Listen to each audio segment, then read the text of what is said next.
There are four elements to what makes you more creative than others. One of them is your DNA. There is part in your DNA. I don't know how much, but it ends when you're born.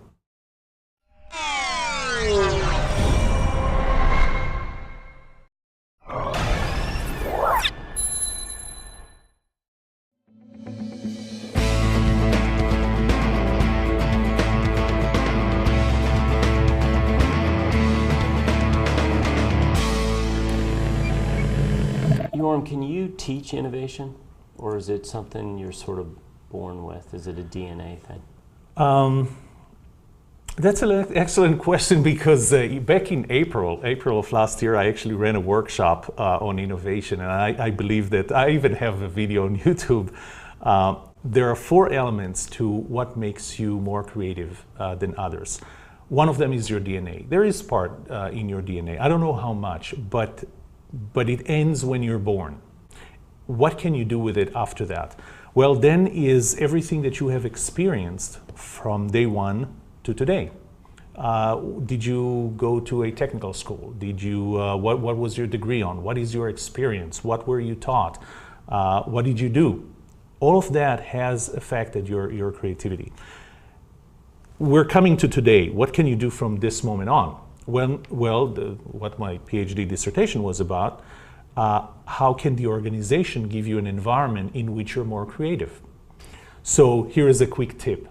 One of the prerequisites that I found for an organization to create a creative environment, or an environment for creativity, is it has to be hungry. It has to be possibly even fearing for its own survival. Now, you're going to take Apple as an example, right? Apple is a big organization. Yeah, sure. It's not in fear for its survival. Not true. It is in a perceived fear. If you go, and I just recently read Steve Jobs' biography, the years where Apple was really creative were years where Steve Jobs would wake up in the morning and say, that's it, we're going to go bankrupt today. We got to come up with something new. So to me, for example, a prerequisite for this company was it had to wake up one morning and say, this market is going away. Telecom is under pressure. We have to do something else. Because that perceived fear for survival is something that forces an organization to take risks, to trust its people, to give them more latitude. And those are the type of things that really affect your ability to be creative or create a creative environment. That's the third element. The fourth element, I like to say that creativity is, I used to say, great ideas are not accidental.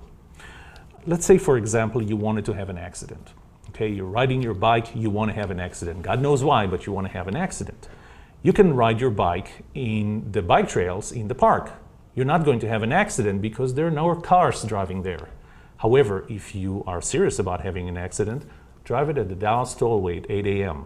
You will have an accident. Yes, you will. If I go back from the analogy,